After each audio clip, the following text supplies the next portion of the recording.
شاید میں بہت ہی ان پڑھ اور جاہل قسم کے لوگوں میں رہتی ہوں جنہیں بات کرنے تک کی بھی تمیز نہیں ہے، اور ان پڑھ لوگوں میں رہتے رہتے میں ان سب سے زیادہ ان پڑھ، جاہل اور اجڑ ہو گئی ہوں۔ سب مجھ سے 100% ایکسپیکٹ کرتے ہیں اور میں کسی کو 0% بھی نہیں دے پاتی، کیونکہ میں تو وہی کچھ ریٹرن میں دے سکتی ہوں جو مجھے ملے گا۔ اس طرح کی باتیں اکثر ہم خواتین جو ہیں زندگی کے مختلف ادوار میں سوچتی ہیں، اور عورت کو اللہ تعالیٰ نے اس طرح بنایا کہ اس کی زندگی میں گھر جو ہے نا، اس کا گھر کی چار دیواری میں زیادہ تر عورتیں جتنا مرضی ہاؤس جاب بھی آپ کر لیں، جتنی مرضی آپ جاب کر لیں، جتنی مرضی آپ ورکنگ ویمن ہوں، آپ کوئی بزنس کرتی ہیں، لیکن آپ گھر سے کبھی بھی دور نہیں ہو سکتی۔ آپ گھر سے کبھی بھی اپنے آپ کو کٹ آف نہیں کر سکتی۔ گھر ہر انسان کے لیے جو ہے نا ایک ضرورت کی چیز ہے، اور انسان کا روٹس جو ہے نا وہ اس کے گھر سے جڑی ہوئی ہوتی ہیں۔ تو گھر میں انسان بعض اوقات پہلے تو یہ ایسے جذبات، ایسی فیلنگز اکثر شادی کے بعد جب آپ ایک نئے سیٹ اپ میں جاتے ہیں، وہاں کے لوگ اجنبی ہوتے ہیں، تو ان لوگوں میں جب آپ اپنا 100% دیتے رہتے ہیں لیکن آگے سے کوئی اپریسیشن نہیں ملتی، تو اس طرح کی نیگیٹیوٹی آپ کے اندر آ جاتی ہے اور آپ اس طرح کی باتیں سوچنے لگ پڑتے ہیں۔ لیکن آج جس دورے پرفتن میں ہم داخل ہو چکے ہیں، یہاں پر تو یقین مانیں کہ بچیاں اپنے ماں باپ کے گھر میں رہ رہی ہیں، یعنی کہ ابھی وہ ان میرڈ ہیں، بچیاں بھی اور بچے بھی، اور وہ بھی اس طرح ہی فرسٹریٹڈ ہیں اپنی لائف سے، اپنے حالات سے۔ ہر بچے کو کہیں نہ کہیں باہر چیلنجز ہیں جنہیں وہ فیس کرتے ہیں، اور ہر انسان کے اندر بھی اپس اینڈ ڈاؤنس، فیلنگس کے، ایموشنز کے چلتے رہتے ہیں۔ کوئی چیز ہمیں اچھی لگ رہی ہوتی ہے، کوئی چیز ہمیں ہماری طبیعت کے ساتھ جو ہے وہ اس طرح سے میچ نہیں کر رہی ہوتی، اور ہم اسے بیئر اپ کرنا ہمارے لیے مشکل ہو جاتا ہے، تو انسان بعض اوقات ایموشنلی بہت ڈاؤن فیل کرنے لگ پڑتا ہے۔ آج میں اپنے ٹاپک سے تھوڑا ہٹ گئی اس لیے کہ قرآن اور حدیث بے شک ہماری زندگی کا لازم و ملزوم حصہ ہیں۔ ان کے بغیر ہماری سمجھ لیں کہ یہ دنیا کی زندگی کے جو ایک ادارہ ہے نا، یہ ایک یونیورسٹی ہے یا یہ اسکول ہے، تو یہ کتاب اور سنت تو ہمارا سلیبس ہے، اس کے اوپر عمل کریں گے تو ہی کامیاب ہوں گے۔ لیکن بعض اوقات جیسے ایک بریک بھی تو ہوتی ہے نا، ہر اسکول میں، ہر کالج میں، ہر ادارے میں ایک بریک ٹائم بھی ہوتا ہے، جس میں انسان کے پاس اپنی انجوائمنٹ کے لیے ٹائم ہوتا ہے، اور اپنا جو ہے وہ اپنی مرضی کے اکارڈنگ اس ٹائم کو اسپینڈ کر سکتا ہے۔ تو ہمارا دین بھی ہمیں یہ نہیں کہتا کہ آپ ہر وقت جو ہیں وہ بس انہی چیزوں کے ساتھ جڑ رہے ہیں۔ ہمارا دین ایک بڑا معتدل جو ہے نا دین ہے، اور اس نے ہمیں تفریح کے بھی جائز حدود میں رہتے ہوئے سارے مواقع فراہم کیے ہیں۔ اور یقین مانے کہ جو آج کا دور ہے نا، آج کے دور میں ہر انسان کو جو ضرورت ہے نا وہ اس چیز کی ہے کہ کوئی اس کی باتوں کو سنے، کوئی اس کی باتوں کو سمجھے، کوئی اس کے پین کو انڈرسٹینڈ کرے۔ ہر عورت کہیں نہ کہیں اس پین سے گزر رہی ہے، اور پیچھے ہر عورت بھی اور ہر مرد بھی۔ اور اگر ہم بہت روٹ میں جائیں گے نا، بہت ڈیپتھ میں جائیں گے، تو ریزن ہمارا اس قرآن سے دوری ہے۔ جب ہم حقوق اور فرائض کو نہیں پہچانتے، ہم صرف ریسیونگ اینڈ پہ رہ کے اپنے حقوق کی جنگ تو لڑتے رہتے ہیں، لیکن فرائض کی بار ہم آنکھیں بند کر لیتے ہیں۔ لیکن جب کوئی اگلا بندہ ہمیں ہماری ضرورت کے وقت فل ہیلپ آؤٹ بھی کر دیتا ہے، اور ہم اس کے سارے بینیفٹس لے لیتے ہیں اس سے، لیکن جب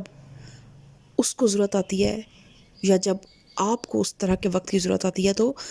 دوسرا انسان جب آنکھیں بند کر لیتا ہے اور آپ کے احسان کا بدلہ احسان کی صورت میں نہیں چکاتا، بلکہ کہیں نہ کہیں آپ سے زیادتی کا معاملہ کر جاتا ہے، تو ہم تھوڑے سے ٹوٹ پھوٹ کا شکار ہو جاتے ہیں، اور بعض اوقات پھر دل بھی کرتا ہے کہ ہم ان باتوں کو شیئر کریں۔ تو یہ بھی کچھ باتیں تھیں جو میں نے بتائیں آپ کو، جو ابھی ہم ڈسکس کر رہے تھے کہ ایک عورت ہے نا، وہ بعض اوقات اس طرح سوچتی ہے کہ میں کس طرح کے لوگوں میں آگے ہوں، اتنی بڑی ڈگری ہوتی ہے، اکثر آج کل بچیاں بہت پڑھی لکھی ہیں، لیکن جب وہ سسرال میں آتی ہیں تو مسئلہ کیا ہوتا ہے کہ وہ کہیں نہ کہیں دنیاوی تعلیم میں تو بڑی طاق ہو کے آتی ہیں، لیکن اس تعلیم کے چکر میں انہیں بعض اوقات گھریلو پالیٹکس کا بھی نہیں پتہ ہوتا، اور میں کہتی ہوں politics is not a good thing in house. آپ جس گھر میں رہتے ہیں، جہاں پہ آپ کے اپنے ہی 4-5 پیارے لوگ رہتے ہیں، ان کے درمیان اگر آپ پالیٹکس کے ساتھ موو کرتے ہیں تو یہ بہت بری بات ہے. اور یقین مانیں کہ پھر وہ آپ کا گھر نہیں ہے، وہ مکڑی کا جالا ہے. کیونکہ مکڑی کا جالا بھی جو ہے نا، وہ تانے بانے ریشے دوانیوں سے ہی بنتا ہے، اور وہ بہت کمزور گھر ہے. قرآن پاک میں اللہ تعالیٰ نے فرمایا کہ سب سے کمزور گھر جو ہے وہ مکڑی کا گھر ہے. اور اللہ نے خصوصاً دیکھیں قرآن میں کوئی بات ابس نہیں آئی ہے. کیوں اللہ تعالیٰ نے اس بات کا بیان کیا؟ کیونکہ وہ جال بنتی ہے، وہ ریشہ دوانیاں کرتی ہے، اور اللہ نے ایک سمبل کے طور پہ اس کے گھر کو پھر بنا کے بھی ہمیں دکھایا، اور یہ بھی بتایا کہ اتنی محنت کے باوجود اس کا گھر کیا ہے، ایک جھٹکا لگتا ہے اور وہ پورے کا پورا گھر جو ہے وہ بنیادوں سمیت منہدم ہو جاتا ہے. کیونکہ جس گھر کی بنیادوں میں اخلاص نہیں ہوگی، وفا نہیں ہوگی، اعتبار، احساس،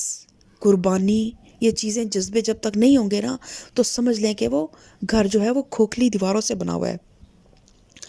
اور پھر اس طرح ہی یہ ایک ڈائری ہے جو میں نے اپنے سامنے رکھی ہوئی ہے. اور کسی وقت میں جب وہ ایک لڑکی تھی، اور وہ لڑکی جو تھی وہ اس طرح ہی حالات سے سم ٹائمز پریشان ہو جاتی تھی، تو وہ اپنے دل کی باتیں ڈائری پہ لکھا کرتی تھی، اور پھر اللہ سے دعا بھی کیا کرتی تھی.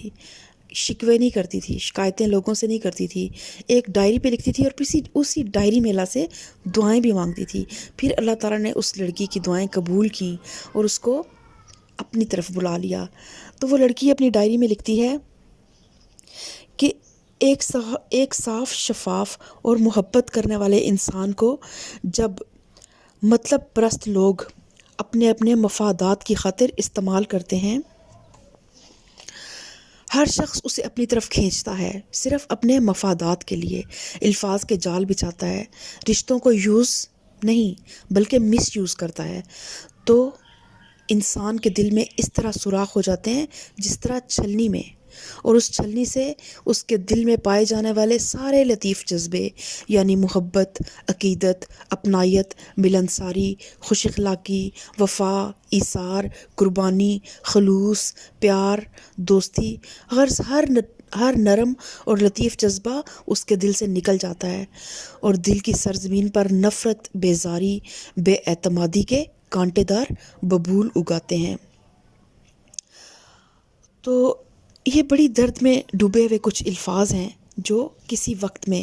ہر لڑکی، ہر عورت، میں عورت ہوں، میں عورتوں کو ہی ڈسکس کروں گی، مجھے مردوں کے بارے میں نہیں پتا کہ وہ اپنے ڈپریشنز کو، اپنی انگزائٹی کو کس طرح ریلیز کرتے ہیں. اکثر بیچاری جو شریف النفس عورتیں ہوتی ہیں، جنہیں ادھر کی بات ادھر کر کے، اور ہمارا دین بھی اس چیز کی اجازت نہیں دیتا کہ آپ لگائی بجھائی کریں، ایک کی بات دوسرے کو بتائیں، دوسرے کی بات تیسرے کو بتائیں. آپ کو گریس کے ساتھ دنیا میں موو کرنا ہوتا ہے. آج پتہ نہیں کتنے سالوں کے بعد اگر یہ چیزیں میں آپ سے شیئر کر رہی ہوں، تو ایک اس پرپس کے لیے کہ میں آپ کو یہ بات سمجھانا چاہتی ہوں کہ حالات ہمیشہ ایک جیسے نہیں رہتے. اللہ تعالیٰ قرآن پاک سورہ رحمان میں فرماتا ہے کلو یومن ہوا فی شان، کہ وہ ہر روز آسمان پہ ایک نئی شان کے ساتھ جلوہ گر ہوتا ہے، ہر روز اس کی ایک نئی شان ہوتی ہے. تو یہ جو حالات ہیں نا، یہ ہمیشہ ایک جیسے نہیں رہتے، یہ بدل جاتے ہیں. اور کئی لوگ میں نے اپنی زندگی میں ایک ایسے حادثات بھی دیکھے کہ اس طرح ہی لڑکیاں جب شادیاں ہوتی ہیں، پہلے 10-15 سال ان کے بڑے ٹف ہوتے ہیں، وہ ایک جگہ بنا رہی ہوتی ہیں، ہسبینڈ ابھی ان پہ مکمل طور پہ اس طرح سے ریلائی نہیں کر رہے ہوتے، ان کو مکمل طور پہ وہ اس طرح کے حقوق بھی نہیں دے رہے ہوتے، اور وہ کہیں نہ کہیں ابھی ہسبینڈ بھی ایک ڈیوائیڈ ہوتا ہے. تو عورت پھر اپنے وفا سے، پیار سے، محبت سے، خلوص سے، قربانیوں سے اور اخلاص سے، نیت خالص ہونی چاہیے آپ کی. نہ شوہر کو دھوکہ دے، نہ شوہر کے گھر والوں کو دھوکہ دے، تو اللہ تعالیٰ کی مدد ہمیشہ آپ کے ساتھ ہوگی. تو یہ حالات بدل جاتے ہیں، اور پھر وہ اللہ تعالیٰ آپ کو مسندوں پر پہنچاتا ہے، آپ کو خوبصورت دنیا میں بھی بہترین ٹھکانہ دیتا ہے، عزت دیتا ہے، مقام دیتا ہے، اور آپ کو لوگوں کے لیے مشعل راہ بنا دیتا ہے. اور آخرت میں تو اللہ تعالیٰ کے وعدے سچے ہیں کہ وہ کبھی بھی اپنے بندوں کے اجر ضائع نہیں کرتا، اور اللہ سے ہمیشہ اچھا گمان رکھنا چاہیے. بے شک ہمارے اعمال اس قابل نہیں ہیں، لیکن ہمارا رب بہت کریم ہے، بہت بلند ہے، بہت عظیم ہے، اور بہت قدردان ہے. وہ کبھی اپنے بندوں کی چھوٹی چھوٹی نیکیوں کو بھی ضائع نہیں کرتا. تو بعض اوقات زندگی میں کوئی ایک واقعہ یا حادثہ زندگی پر اس طرح اثر انداز ہو جاتا ہے اور دل اور دماغ پر اتنا برا اثر ڈالتا ہے کہ انسان کی ساری شخصیت جو ہے نا وہ مسخ ہو جاتی ہے، اور اس کی شخصیت کے سارے خوبصورت رنگ حالات کی تیز دھوپ میں جھلس کر ماند پڑ جاتے ہیں،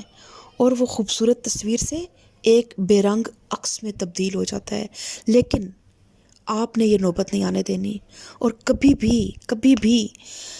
حالات سے پریشان نہیں ہونا۔ Nothing is permanent except change. ہر چیز تبدیل ہو جاتی ہے، اور یہ بھی ذہن میں رکھیں کہ جب وہ حالات بدلیں گے تو ان حالات میں آپ کی پریشانیاں، آپ کے چیلنجز، کوئی اور چیزیں تھیں جو آپ کو بادر کرتی تھیں۔ جب نئے حالات آئیں گے تو وہ پریشانیاں ختم ہو جائیں گی، لیکن ان نئے حالات میں بھی کچھ چیلنجز بھی ہوں گے، کوئی چیزیں آپ کو بادر بھی کر رہی ہوں گی۔ ہر چیز آپ کے اکارڈنگ نہیں ملے گی آپ کو، کیونکہ یہ دنیا ہے، یہ جنت نہیں ہے۔ یہ دنیا تو کی زندگی تو بہرحال آزمائش سے عبارت ہے، لیکن اوورآل کیلکولیٹ کیا کریں اپنی زندگی کو، ایک تھوڑا سا سمجھ لیں کہ اپنے اندر سے نکلیں، اپنے آپ کو اس جگہ پہ چھوڑیں جہاں پہ آپ رہ رہے ہیں، اور خود تھوڑا دور جائیں، اور آپ دور سے دیکھیں کہ آپ اب کیا زندگی گزاریں۔ اپنی زندگی سے باہر نکل کے اپنی زندگی کا جائزہ لیں، اور دیکھیں کہ اللہ تعالیٰ نے وہ لوگ جو آپ کے ساتھ تھے آج سے 10 سال پہلے، 15 سال پہلے، آج وہ کہاں پہ ہیں اور آپ کہاں پہ ہیں۔ سب کچھ دنیاوی زندگی کی ترقی نہیں ہوتی، سب کچھ مال، دولت، کاریں، پیسہ، برانڈڈ سوٹ، جیولریز نہیں ہوتی ہیں۔ یہ دیکھیں کہ آپ کا رب جو ہے اس کے نزدیک آپ کس مقام پہ کھڑی ہیں دنیا میں۔ کیا آپ صرف اپنے ایک جانور والی زندگی گزار رہی ہیں، کھا رہی ہیں، پی رہی ہیں، سو رہی ہیں، اور کچھ بھی کیے بغیر ادھر سے ایک کی ٹانگ کھینچ رہی ہیں، ادھر سے دوسری کی ٹانگ کھینچ رہی ہیں، اور اپنی زندگی میں یوں آگے بڑھ رہی ہیں؟ یا آپ ایک محنت کر کے، اللہ پہ توکل کر کے، اپنے رب سے دعاؤں کا رشتہ جوڑ کے قدم بقدم آگے بڑھ رہی ہیں، اور اس یقین کے ساتھ بڑھ رہی ہیں کہ میرا اللہ میرے اجر ضائع نہیں کرے گا۔ اور بے شک شیطان ہر وقت ہمارے ساتھ ہے، اور اس میں کوئی شک نہیں ہے کہ وہ ہمیں بہت زیادہ بعض اوقات مایوسی کی دلدل میں گھسیٹ لیتا ہے، ہم دھسنے والے ہو جاتے ہیں۔ لیکن پھر جب بھی ایسی نوبت آئے فوراً اٹھیں، وضو کریں، 2 رکعت نماز پڑھیں، اور جو بات آپ کے دل میں آ رہی ہے نا، جو بات آپ کو پریشان کر رہی ہے، وہ اپنے اللہ سے کریں، اللہ سے ہر بات کریں، اللہ کو بندے کا نام لے کے بتایا کہ اس بندے کی وجہ سے میں پریشان ہوں، یہ بندہ مجھے تنگ کرتا ہے، لیکن اس بندے کے لیے نا ہدایت کی دعا مانگے کہ اللہ اس کو ہدایت دے دے، اس کو میرے حق میں اچھا کر دے۔ تو ہدایت تو اللہ تعالیٰ ہی کے اختیار میں ہے، اسی کو پتہ ہے کہ کون ہدایت کا مستحق ہے اور کون ہدایت کا مستحق نہیں ہے۔ لیکن آپ ایک اچھے اینڈ پہ رہ کے اس کے لیے ایک دعا کر دیں، اور اس کے بعد اگر تو اللہ تعالیٰ اس کو ہدایت دیتا ہے، وہ بندہ آپ کے ساتھ موو کرتا ہے، اچھا ہو جاتا ہے، تو الحمدللہ۔ لیکن اگر اللہ تعالیٰ کا فیصلہ کچھ اور ہے نا، تو پھر اللہ تعالیٰ ایسے لوگوں سے آپ کو ڈسٹینٹ کر دیتا ہے۔ لیکن اس سے پہلے یہ قدم آپ نے خود اٹھانا ہوتا ہے، اپنے آپ کو مینٹلی اور ان لوگوں سے تھوڑا سا ڈسٹینٹ کر لیں، ڈسکشنز میں تھوڑا سا ڈسٹینٹ کر لیں، اور ٹائم جو ہے وہ کم سے کم ایسے لوگوں کے ساتھ جو آپ کی خصوصاً مینٹل ہیلتھ کو ڈسٹرب کرتے ہوں۔ کہ سب سے بڑی دولت اس دنیا میں کچھ ہے نا، تو وہ آپ کا ذہنی سکون ہے۔ جو لوگ آپ کے ذہنی سکون کو خراب کرتے ہیں، ان سے تھوڑا سا گریس کے ساتھ اپنے آپ کو اچھی چیزوں میں مصروف کریں، اچھی بکس میں مصروف کریں، اور اچھے گیسچرز رکھیں۔ مطلب کبھی بھی کسی کے برے گیسچر کے بدلے میں آپ کا گیسچر برا نہ ہو۔ اب میں آپ کو ایک بات اس طرح سمجھاتی ہوں کہ دیکھیں، اگر آپ ایک سڑک پہ جا رہے ہیں اور راستے میں ایک کتا ہے اور وہ آپ پہ بھونکا ہے، تو آپ کیا کریں گے؟ آپ بدلے میں اس کے اوپر ایسے ہی بھونکیں گے؟ اس کا کتے کا اپنا ایک سٹینڈرڈ ہے نا، کتے نے وہی کرنا ہے جو اس کا سٹینڈرڈ ہے۔ آپ کیا ہیں؟ آپ نے یہ ڈیسائیڈ کرنا ہے، اور اس طرح سے پھر آپ نے اپنا ایکشن بھی ڈیسائیڈ کرنا ہے، اور اس طرح سے آپ نے اپنے لیے یہ بھی ڈیسائیڈ کرنا ہے کہ how I have to avoid, اس سچویشن سے میں کیسے اس طرح ایوائڈ کروں کہ کوئی چیزیں خراب بھی نہ ہوں، میرا وقار، میرا گریس، میری پرسنالٹی بھی خراب نہ ہو، میری آخرت بھی برباد نہ ہو، اور میں یوں بھی نہ ہوں کوئی آپ اس طرح کا بھی کوئی قدم نہ اٹھائیں کہ آپ بالکل جو ہے نا ہاتھ پاؤں چھوڑ کے اور بالکل اپنے آپ کو ایک سمجھ لیں کہ بے بس اور بے یار و مددگار چھوڑ دیں. اپنے اینڈ پہ اپنے ذہن کے ساتھ پازیٹیولی چیزوں کو ٹھیک کرنے کی کوشش ضرور کرتے رہیں, ورنہ یہ دنیا بہت ظالم ہے. یہ کبھی بھی اس چیز کو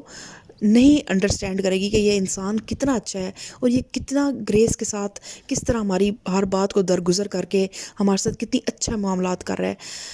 وہ یہ رب کی ذات ہی ہے جو قدردانی کرتی ہے. انسانوں میں بہت کم ایسے لوگ ہیں جو قدردانی کرتے ہیں. انسان اپنے مفاد کا بندہ ہے, اس کو جب بھی موقع ملتا ہے وہ اپنے فائدے کی گیم کھیل لیتا ہے, اور اس کے لیے بعض اوقات وہ ان لوگوں پر بھی وار کر جاتا ہے جو اس کو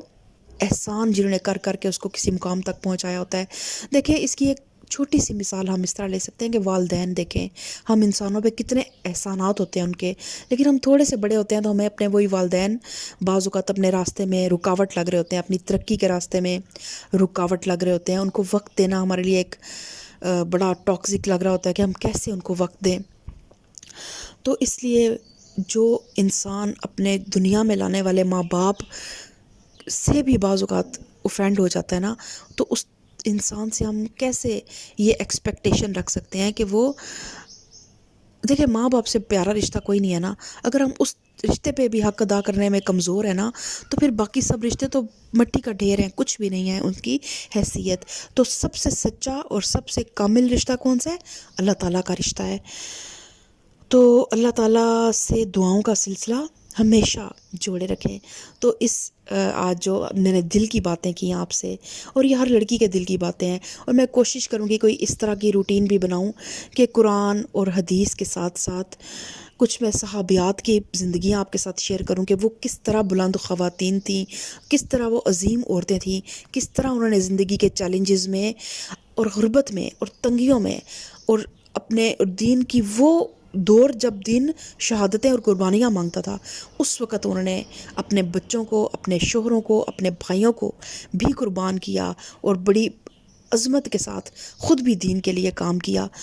تو اور ساتھ میں آپ ایک عام عورت کی جو پریشانیاں ہیں آج کے دور کی, وہ بھی آپ کے ساتھ اس طرح ہی کسی لائٹ سے لیکچر کی شکل میں ضرور شیئر کیا کروں گی, اور شاید کبھی کسی کو ٹائم مل جائے اور وہ یہ سن لے اور اس کو بھی ایک سمجھ لیں کہ کاؤنسلنگ بھی ہو جاتی ہے, اور کہیں نہ کہیں دل کا بوجھ ہلکا ہو جاتا ہے کہ یہ حالات جو ہیں یہ صرف میرے ساتھ نہیں ہیں. ہر انسان اپنی جگہ پہ کہیں نہ کہیں کچھ نہ کچھ سفر بھی کر رہا ہے, کچھ نہ کچھ وہ پریشان بھی کر رہی ہیں چیزیں اس کو, کچھ نہ کچھ آزمائشیں ہر انسان کی زندگی میں ہر وقت چل رہی ہوتی ہیں. تو اب وہ جو لڑکی ہے نا وہ چھوٹی ہے, ابھی اس کی ایج اتنی نہیں ہے, اور وہ دعا اللہ سے کیا مانگ رہی ہے؟ پریشان ترین حالات ہیں. یہ اس لڑکی کی زندگی کے وہ دور تھا کہ جسے وہ اپنی زندگی کا نا سب سے زیادہ پریشان کن دور کہتی ہے. تو وہ لڑکی دعا کر رہی ہے اللہ تعالیٰ سے اس پریشان کن دور میں کہ یہ سب میرے رب کا احسان اور اس کی دین ہے کہ جو بھی نعمتیں میرے پاس ہیں. حالانکہ مجھ جیسی بے وقوف اور ناشکر گزار لڑکی کو اگر میرے اعمال کے مطابق ملتا تو سخت سزاؤں کے علاوہ اور کچھ نہ ملتا, لیکن میرے اللہ نے مجھے میری اوقات سے بڑھ کر نوازا ہے. میں اپنے رب سے دعا گو ہوں کہ مجھے ایمان اور اخلاق سے مالا مال فرما, میری اولاد کو نیک اور صالح فرما, میرے دل اور دماغ کو شفاف آئینہ بنا اور الجھنے سے بچا. عورت ہی وہ ہستی ہے جو گھر کو جنت کا نمونہ بھی بنا دیتی ہے, مگر جب وہ اپنے گھر کو جنت سمجھتی ہے تب, جب وہ اپنے گھر سے مخلص ہوتی ہے تب. تو اے میرے مالک تو مجھے قناعت پسند بنا, زیادہ کی ہوس میں مبتلا ہونے سے بچا, اور ہر حال میں اپنا شکر ادا کرنے والی بنا. آمین سم آمین. تو یہ دعا آج میں اپنی ہر بہن کے لیے, ہر بہن کی طرف سے اللہ سے یہ دعا مانگتی ہوں کہ میرے اللہ ہر وہ بچی جو اپنے حالات سے پریشان ہے, چاہے وہ ماں باپ کے گھر میں ہے, چاہے وہ شوہر کے گھر میں ہے, چاہے وہ بھائیوں کے ساتھ رہ رہی ہے, چاہے وہ میرڈ ہے, چاہے وہ ان میرڈ ہے, ہر وہ انسیڈ پین جو وہ کسی کو بتا نہیں سکتی, اس دکھ کا, اس درد کا مداوع کر دے میرے پاک پروردگار, اور اس کو ہمت دے, کیونکہ میرا رب ہر روز ایک نئی شان کے ساتھ دنیا میں آتا ہے, آسمان دنیا پہ آتا ہے, اور ہر روز وہ انسانوں کے حالات کو بدل دیتا ہے.